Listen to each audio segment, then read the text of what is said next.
Dear students, आज का हमारा लेक्चर जो है ये भी प्रोबेबिलिटी पे है। मुख्तलिफ कॉन्सेप्ट होते हैं, उनको हम जो है एक्सप्लेन करेंगे कि एक इवेंट्स का आपस में रिलेशनशिप शो करने के लिए कुछ म्यूचुअली एक्सक्लूसिव इवेंट होते हैं, कुछ नॉट म्यूचुअली एक्सक्लूसिव इवेंट होते हैं, एग्जॉस्टिव इवेंट होते हैं, इंडिपेंडेंट और डिपेंडेंट इवेंट्स और कंप्लीमेंट्स ऑफ इवेंट्स। इनके बारे में पढ़ेंगे कि ये कौन से इवेंट्स होते हैं, क्योंकि आगे कुछ न्यूमेरिकल क्वेश्चंस जो हैं उनमें ये चीज़ें भी कहीं ना कहीं इस्तेमाल हो जाती हैं। इनको एक्सप्लेन करेंगे with the help of numerical examples. तो पहले ये है कि म्यूचुअली एक्सक्लूसिव और डिसजॉइंट इवेंट क्या होते हैं। कि events are said to be mutually exclusive if they cannot occur together. कुछ इवेंट्स हैं या दो इवेंट्स हैं, उनको म्यूचुअली एक्सक्लूसिव हम कहेंगे कि जब वो इकट्ठे अकर नहीं कर सकते या एक वक्त में इकट्ठे अपीयर नहीं हो सकते, उनको हम म्यूचुअली एक्सक्लूसिव या डिसजॉइंट इवेंट कह देंगे। Event which cannot occur together at the same time, के एक ही वक्त में जो है वो इकट्ठे अकर नहीं कर सकते। जैसे सुबह और शाम, तो जब सुबह होती है तो शाम नहीं होती, जब शाम होती है तो सुबह नहीं होती। ये दोनों आपस में म्यूचुअली एक्सक्लूसिव हैं। कि इसी तरह आपका पास होना या फेल होना, ये भी म्यूचुअली एक्सक्लूसिव है। या एग्जाम में आप पास होते हैं या एग्जाम में आप फेल होते हैं। ये दोनों काम नहीं हो सकते कि एक ही एग्जाम में आप जो पास भी हैं और फेल भी हैं। फर्दर इसकी एग्जांपल लेते हैं म्यूचुअली एक्सक्लूसिव या डिसजॉइंट इवेंट की। कि सपोज एक कॉइन है, कॉइन को जब आप टॉस करते हैं, हेड आ जाए तो उसको इवेंट ए कह देते हैं और टेल आ जाए तो उसको इवेंट बी कह देते हैं। अब यहां एक दफा जब कॉइन को टॉस करेंगे, या तो हेड आएगा या फिर उसमें टेल आएगी। तो इसका मतलब ये हुआ कि ये दोनों इवेंट इकट्ठे अकर नहीं कर सकते। कि एक कॉइन को आप टॉस करें, उस पर हेड भी आ जाए, उस पर टेल भी एक ही वक्त में आ जाए, ये पॉसिबल नहीं है।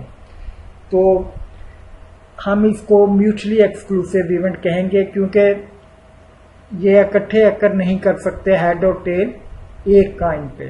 तो जब एक कॉइन को एक दफा टॉस करते हैं तो उस पर आप ये चाहें कि हेड भी आ जाए और टेल भी आ जाए, ये पॉसिबल नहीं होता।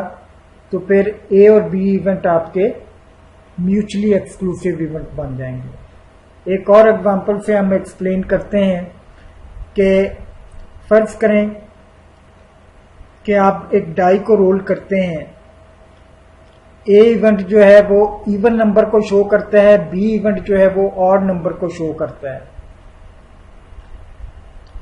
अब डाई पे या तो इवन नंबर आएगा जब आप थ्रो करेंगे, या फिर ऑड नंबर आएगा। कि ये नहीं हो सकता कि इवन भी आ जाए और ऑड भी आ जाए। एक डाई आपने थ्रो करना है, उस पे इवन भी आ जाए और ऑड भी आ जाए, उस पे 2 भी आ जाए और 1 भी आ जाए, ये पॉसिबल नहीं। या तो इनमें से एक आएगा या इनमें से एक आएगा। तो यहां भी दोनों इवेंट ए और बी जो है वो इकट्ठे अकर नहीं कर सकते। जब इवेंट इकट्ठे ना आकर कर सकते हो तो उनको डिसजॉइंट या म्यूचुअली एक्सक्लूसिव इवेंट कह दिया जाता है। या दूसरा तरीकेकार है कि म्यूचुअली एक्सक्लूसिव इवेंट जो होते हैं उनमें कोई चीज कॉमन भी नहीं होती। मसलन ए और बी में कॉमन कुछ नहीं है। इसका मतलब कि A intersection B is equal to 5 या 0। ए इंटरसेक्शन बी से मुराद क्या होता है कि ये यू उल्टा सा डाल के ये इंटरसेक्शन कहलाता है। इंटरसेक्शन में से मुराद यह है कि जो इसमें है और इसमें भी हो वो कॉमन होता है। अब जो चीजें इसमें हैं वो इसमें नहीं है, कोई भी इसका एलिमेंट बी सेट में मौजूद नहीं है, तो ये इक्वल टू 5 या 0 या खाली सेट आपके पास आ जाता है। अगर ए और बी इवेंट्स के दरमियान कॉमन कोई चीज नहीं हो तो उनको भी आप डिसजॉइंट इवेंट या म्यूचुअली एक्सक्लूसिव इवेंट कह देते हैं। तो इसका मतलब यह हुआ कि जब कॉइन को आप डाई को रोल करते हैं, ए इवेंट इवन नंबर को शो कर रहा है और बी इवेंट जो है ऑड नंबर को शो कर रहा है, तो दोनों इवेंट म्यूचुअली एक्सक्लूसिव होंगे क्योंकि इनमें कोई चीज कॉमन नहीं है। और दूसरा ये है कि दोनों इकट्ठे अपीयर नहीं हो सकते। ये नहीं हो सकता कि एक कॉइन पे या एक डाई पे 2 भी आ जाए और 1 भी आ जाए। तो ये है म्यूचुअली एक्सक्लूसिव इवेंट क्या होते हैं। अब नॉट म्यूचुअली एक्सक्लूसिव इवेंट कौन से हैं? तो वो वेरी सिंपल के जो इकट्ठे अक्कर कर सकते हो वो नॉट म्यूचुअली एक्सक्लूसिव इवेंट बन जाते हैं। इसकी एग्जांपल आप ये ले सकते हैं कि जब आप के पास एक डाई थ्रोइंग का एक्सपेरिमेंट है और उसमें इवेंट ए जो है वो ऑड नंबर को शो कर रहा है, इवेंट बी जो है कि नंबर ग्रेटर देन 2 को शो कर रहा है। इवेंट ए ऑड नंबर के डाई पे ऑड नंबर कौन से होते हैं? 1, 3 एंड 5 जो 2 पे तकसीम नहीं हो सकते। और इवेंट बी जो है showing the number greater than 2। Greater than 2 die पे कौन से नंबर होते हैं? 3, 4, 5 एंड 6। तो जब लूडो के दाने पे 2 से बड़ा नंबर कौन सा होता है? 3, 4, 5 और 6। अब ये दोनों इवेंट जो हैं वो कहते हैं कि ये म्यूचुअली एक्सक्लूसिव नहीं है। क्यों नहीं म्यूचुअली एक्सक्लूसिव? कि ये दोनों इकट्ठे अक्कर कर सकते हैं कि एक ही वक्त में आपके पास फर्ज करें 3 आ जाता है, 3 ए इवेंट में भी है और 3 बी इवेंट में भी है कि 3 में दोनों क्वालिटीज हैं, ए की भी और बी की भी। कि एक तो ये ऑड नंबर है और दूसरा ये बी की क्वालिटी क्या है कि नंबर ग्रेटर देन 2, कि ये 2 से बड़ा नंबर भी है। इसका मतलब कि दोनों इवेंट एक ही वक्त में आ सकते हैं। अगर आप लूडो का दाना फेंकते हैं उसका नंबर 3 आ गया तो उसमें ए भी इवेंट भी आ गया और उसमें बी इवेंट भी आ गया। तो एक ही वक्त में अगर दोनों इवेंट अक्कर कर सकते हो या आ सकते हो तो उसको आप नॉट म्यूचुअली एक्सक्लूसिव इवेंट्स कह देते हैं। तो यहां ए और बी जो है नॉट म्यूचुअली एक्सक्लूसिव है। या दूसरी तरफ से देख लें कि अगर उनमें कोई चीज कॉमन आ जाए तो तब म्यूचुअली एक्सक्लूसिव होते हैं, नॉट म्यूचुअली एक्सक्लूसिव होते हैं। मसलन ये है, इनमें कॉमन कौन सी चीज आ रही है? 3 ए में भी आ रहा है, बी में भी आ रहा है। इसी तरह 5 ए में भी आ रहा है, बी में भी आ रहा है। तो ए इंटरसेक्शन बी जो है यहाँ 5 के बराबर नहीं है, ये बराबर नहीं है। Therefore A and B are not mutually exclusive, कि ए और बी म्यूचुअली एक्सक्लूसिव नहीं होंगे। कि अगर कोई चीज कॉमन आ जाए तो नॉट म्यूचुअली एक्सक्लूसिव, अगर कॉमन नहीं आती 5 के बराबर आ जाता तो फिर ये म्यूचुअली एक्सक्लूसिव इवेंट होते। तो अगर इकट्ठे अक्कर कर ले तो नॉट म्यूचुअली एक्सक्लूसिव, अगर इकट्ठे ना अक्कर कर सकते हो तो म्यूचुअली एक्सक्लूसिव इवेंट कहलाते हैं। आगे नेक्स्ट जो है वो एग्जॉस्टिव इवेंट। के एग्जॉस्टिव इवेंट कौन से होते हैं? Events are said to be exhaustive if their union is entire sample space. कुछ इवेंट है या इवेंट्स का सेट है, अगर उनका यूनियन लिया जाए तमाम इवेंट्स का तो वो पूरी एक सैंपल स्पेस बना दे, तो उनको हम एग्जॉस्टिव इवेंट कहते हैं।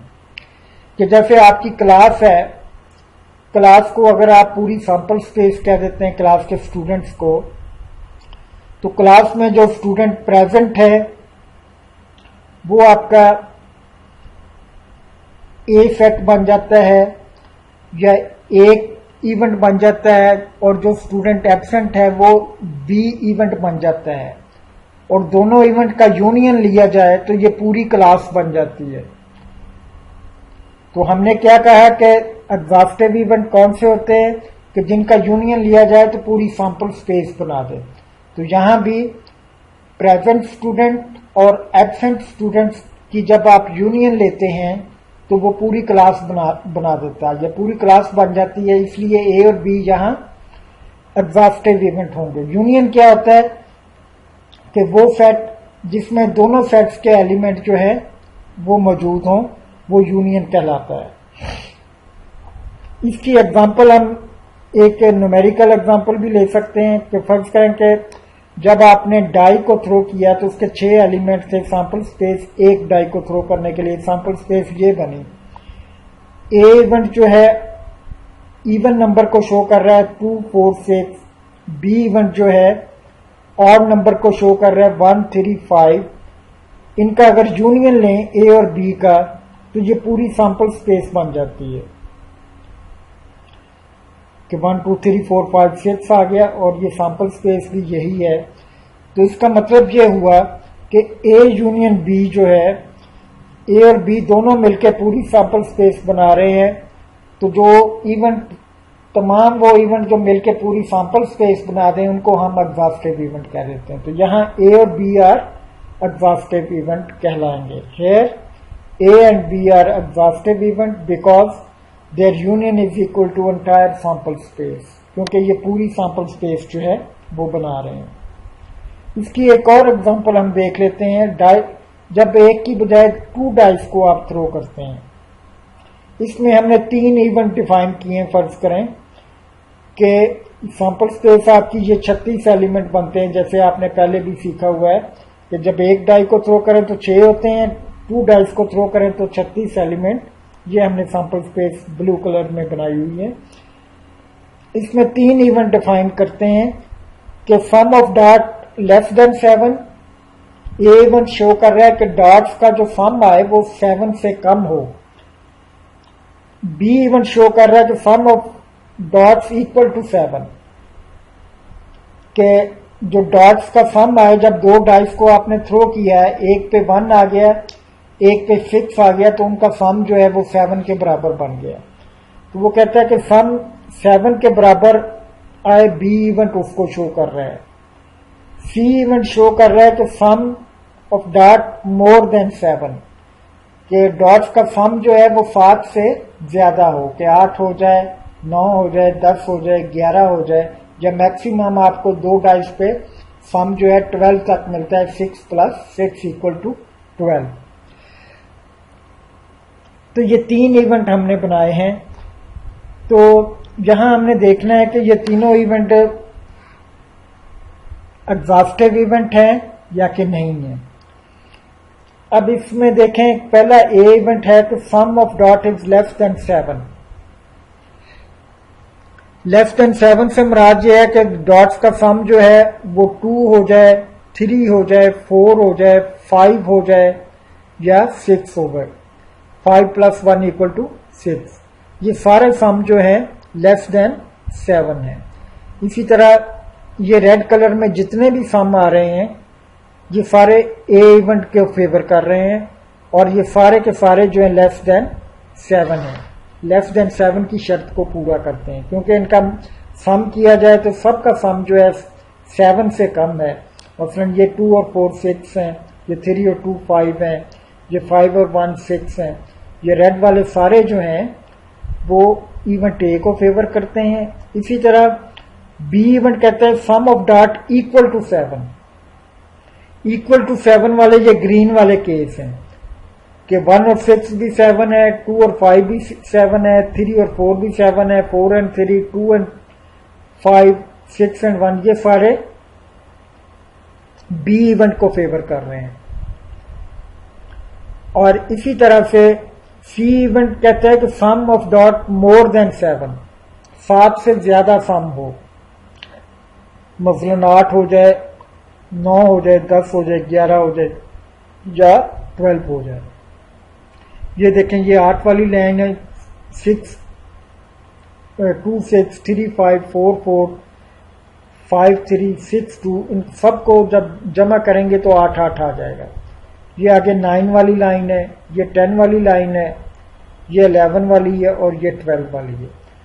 तो ये तीसरे इवेंट को फेवर कर रहे हैं, सम ऑफ डॉट मोर देन 7, कि जो ऑरेंज कलर में है sum of dot more than 7 को शो कर रहा है, या सी इवेंट को शो कर रहा है। रेड वाला जो है ए इवेंट को और ग्रीन वाला बी इवेंट को। हमने देखना है कि ये तीनों इवेंट एग्जॉस्टिव हैं या नहीं है। एग्जॉस्टिव कौन से होते हैं? अगर इन सबको मिला लिया जाए या इनका यूनियन कर लिया जाए तो पूरी सैंपल स्पेस बन जाए। अब ये देखें कि इन तीनों को अगर यूनियन कर लिया जाए या इकट्ठा कर लिया जाए तो ये पूरी सैंपल स्पेस बना देते हैं। तो यही सारे एलिमेंट बन जाते हैं ना, कि शुरू वाले एलिमेंट हैं, दरमियान वाले एलिमेंट हैं और आखिर वाले एलिमेंट हैं, ये सारे मिलके पूरी सैंपल स्पेस बना देते हैं। इन तीनों का यूनियन किया जाए, A union B union C किया जाए तो ये एस के बराबर आ जाएगा या इस पूरी सैंपल स्पेस के बराबर आ जाएगा। Therefore we can say A B and C are exhaustive events. ये आपस में म्यूचुअली एक्सक्लूसिव भी हैं क्योंकि इनमें कोई चीज कॉमन नहीं है, जो रेड में है वो ग्रीन में नहीं है, जो ग्रीन में है वो इसमें नहीं है। तो ये तीनों इवेंट एग्जॉस्टिव इवेंट होने के साथ साथ म्यूचुअली एक्सक्लूसिव इवेंट भी हैं।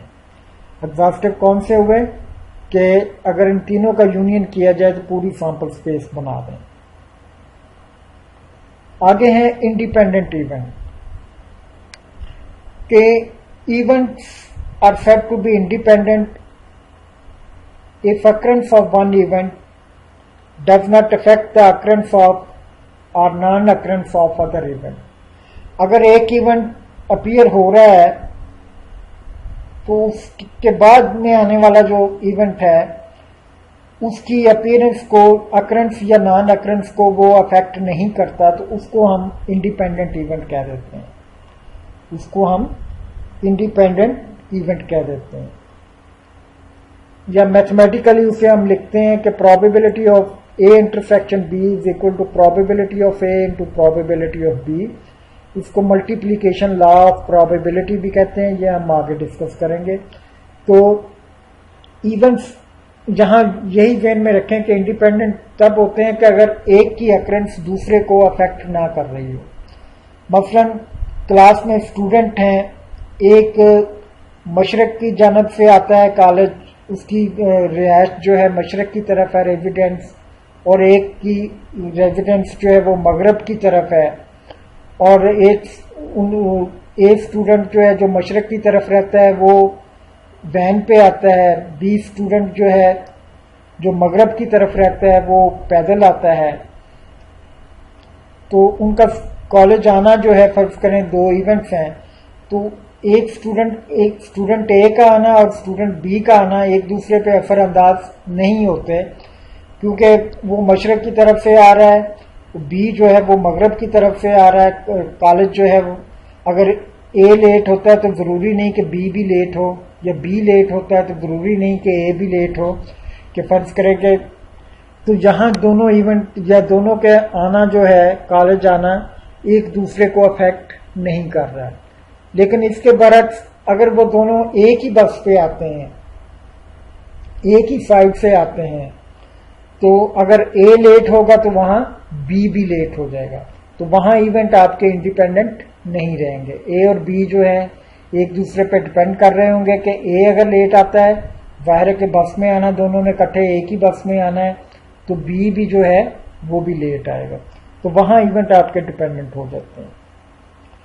कि या इसकी एक कॉइन टॉसिंग में एग्जांपल है कि when we throw two coins, दो कॉइन्स को थ्रो करते हैं, तो पहले कॉइन्स का हेड जो है वो दूसरे कॉइन्स की टेल को अफेक्ट नहीं करता। तो पहले कॉइन पे अगर हेड आता है तो दूसरे पे भी हेड आ सकता है या टेल आ सकती है। तो इसका मतलब ये हुआ कि occurrence of one event does not affect the occurrence or non occurrence of other event. अगर एक कॉइन को आपने थ्रो किया, बाद में दूसरे कॉइन को थ्रो किया, या दोनों को इकट्ठे थ्रो कर दिया है, एक पे हेड आ गया तो इसका मतलब ये नहीं कि दूसरे पे भी हेड आ जाए, दूसरे पे कुछ भी आ सकता है। इसका मतलब कि head on a one coin, फर्ज करें कि इवेंट ए है, and head on a other coin event B है, तो ये ए और बी इवेंट दोनों इंडिपेंडेंट होंगे कि एक दूसरे पे असरअंदाज नहीं हो रहे होंगे। डिपेंडेंट इवेंट क्या होते हैं कि when the occurrence of one event affect the occurrence or non occurrence of other events are called dependent. अगर एक इवेंट की अकरेंस दूसरे की अकरेंस को अफेक्ट करती है, जैसे मैंने अभी बताया कि स्टूडेंट्स अगर दोनों बस में आते हैं तो एक अगर लेट आएगा तो दूसरा भी लेट आएगा। इसका मतलब कि वो दोनों इवेंट, ए स्टूडेंट का आना और बी स्टूडेंट का आना जो है, वो अगर दो इवेंट हैं तो ए और बी यहाँ जो है डिपेंडेंट इवेंट होंगे। अगर वो अलग-अलग अपने हिसाब में आते हैं, एक बस पे आता है, एक पैदल आता है, तो फिर ये जरूरी नहीं कि एक का लेट होना बी भी लेट हो, क्योंकि जो पैदल आने वाला जो है वो अपने हिसाब से आएगा, जो बस पे आने वाला है वो अपने हिसाब से आएगा, वो तो इंडिपेंडेंट होंगे। इसकी एग्जांपल हम न्यूमेरिकल एग्जांपल ऐसे भी ले सकते हैं कि जब एक कॉइन को टॉस किया जाता है, फर्ज करें कि ए इवेंट है उस पे हेड का आना और बी इवेंट है उस पे टेल का आना।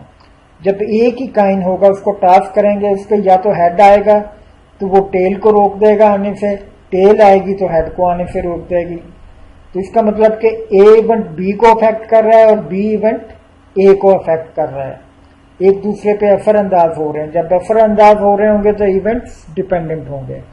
तो इसको हम आमतौर पे आप लिखेंगे कि probability of A intersection B जो है, प्रोबेबिलिटी ऑफ ए जरा प्रोबेबिलिटी ऑफ बी के बराबर नहीं होती जब इवेंट्स डिपेंडेंट होते हैं। नेक्स्ट आते हैं कॉम्प्लीमेंट्स ऑफ इवेंट।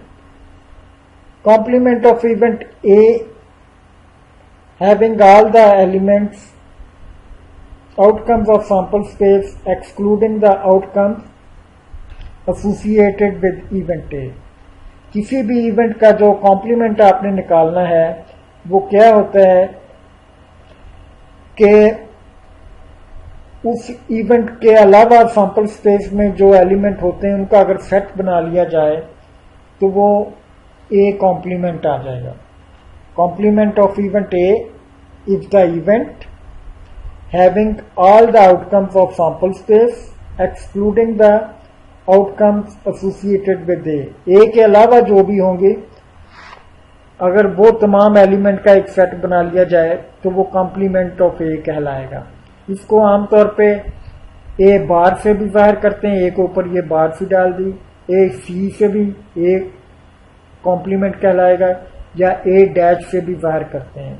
कॉमनली ए बार जो है वो ये पाकिस्तानी बुक्स में ए बार से बाहर किया जाता है। इसकी एग्जांपल ये बनाई हुई है कि फर्ज करें ये जो स्काई ब्लू कलर में है ये आपका ए है, तो ए कॉम्प्लीमेंट क्या होगा, ये पूरी सैंपल स्पेस है, ये जो आपके रेक्टेंगल शेप में दी गई है, तो ए इसमें स्काई ब्लू कलर में है, तो ए के अलावा जो कुछ होगा वो ए कॉम्प्लीमेंट कहलाएगा। कि event having all the elements other than A के अलावा सारा कुछ जो होगा वो ए कॉम्प्लीमेंट कहलाएगा। इसका मतलब ये होगा कि नेवी ब्लू एरिया जो है वो ए बार या ए कॉम्प्लीमेंट कहलाएगा। इसकी एग्जांपल हम ऐसे भी ले सकते हैं कि अगर सैंपल स्पेस है आपके पास 1 2 3 4 5 6, जब आप एक डाई को रोल करते हैं ए इवेंट कहलाता है कि उस पर 1 या 2 आ जाए, तो ए कॉम्प्लीमेंट क्या होगा कि 1 और 2 के अलावा सैंपल स्पेस के जितने एलिमेंट होंगे वो ए कॉम्प्लीमेंट कहलाएगा। कि 1 और 2 के अलावा कौन कौन से एलिमेंट बचते हैं, 3 4 5 6, 3 4 5 6 जो है ये ए कॉम्प्लीमेंट कहलाएगा। या सैंपल में स्पेस में से ए अगर माइनस कर दें तो बाकी के जो एलिमेंट बचेंगे वो ए कॉम्प्लीमेंट कहलाएगा। तो ए और ए बार जो हैं ये आपस में म्यूचुअली एक्सक्लूसिव होते हैं। ये देख लें कि जो कुछ ए में है वो ए बार में नहीं है, तो दोनों में कोई चीज कॉमन नहीं है, या तो ए अक्कर करेगा या ए बार अक्कर करेगा। ए और ए बार म्यूचुअली एक्सक्लूसिव भी होते हैं, और ए की प्रोबेबिलिटी और ए बार की प्रोबेबिलिटी जमा कर ली जाए तो वो 1 के बराबर बन जाती है, क्योंकि टोटल प्रोबेबिलिटी वो बन जाती है। टोटल प्रोबेबिलिटी आपको पता है कि 1 होती है। तो ये था आज का लेक्चर। Thank you.